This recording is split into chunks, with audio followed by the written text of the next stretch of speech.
Ito na nga ba ang katapusan ng Raider 150 era dahil sa paglabas ng Honda Winner X 150? Worth it pa nga ba bilhin ang motor na to sa panahon ngayon? Willing ka bang gumasto ng 100,000 plus na pera para lang sa motor na ito?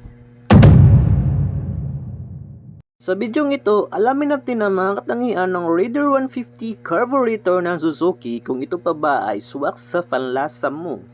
Kahit marami na mga modernong mga motor ang lalabasan sa market ngayon na kalibil ng Suzuki Raider 150 carburetor, still tinangkilik pa rin ito ng mga rider dahil sa angkin nitong taglay na wala sa iba, unique kumbaga. Power to weight ratio, isa to sa mga pinagmamalaki ng Raider 150 carburetor. May magaan na chassis at malakas na makina. Halimaw kung baga kung ituring ng iba itong motor na ito.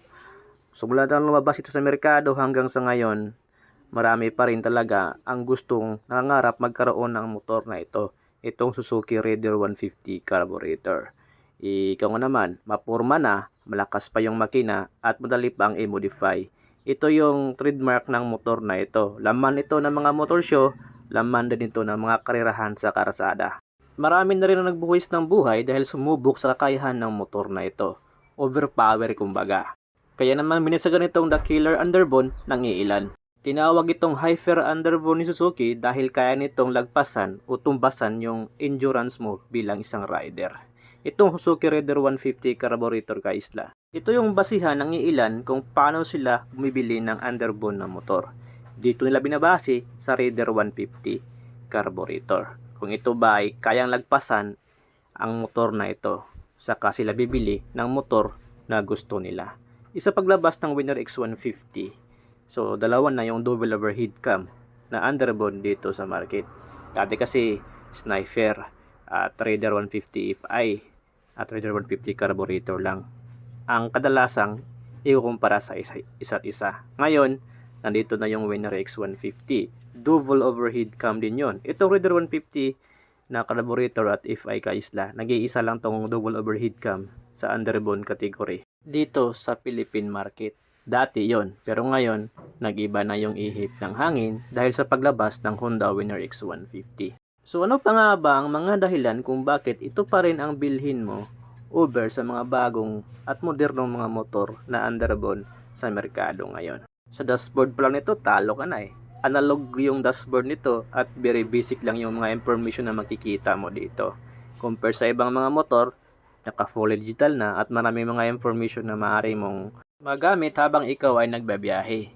Dito, sa Suzuki Raider 150 carburetor, is limited lang yung mga information na makikita mo dito kasi nga analog at basic. Kailangan mo pa ba ng advance ng mga mekanismo? Kung ang motor na gagamitin mo lang naman is pang stroll-stroll lang, ibandira yung mga motor na nabili mo, at yun lang, pagyayabang yung mga motor na meron ka, kailangan mo pa ba yun? Yung advance na mga mekanismo, advance na mga feature. Kung ang gusto mo lang naman is magkaroon ng motor na magamit mo sa pang-araw-araw. Daily driver kumbaga. Ikaw kaisla, comment down below kung ano nga ba yung basihan at preference mo sa pagbili ng motor. Ang Raider 150 carburetor ay mayroong engine displacement na 147.3cc to be exact at mayroong compression ratio na 10.2:1.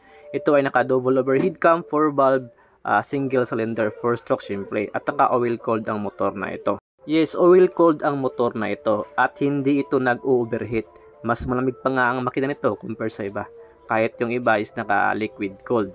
Kaya nitong mag-generate ng 11.5 kW or 15.4 horsepower sa loob ng 9,500 revolution per minute. At ang maximum peak torque naman niya is 12.4 Nm sa loob ng 8,500 revolution per minute. At ang motor na ito is carburetor. So hindi to FI kaisla nakagaya sa ibang motor na fuel injected na. Pero matipid din to sa fuel consumption. Kaya itong kumonsumo ng 45 km per liter. Depende na yan sa riding habit mo.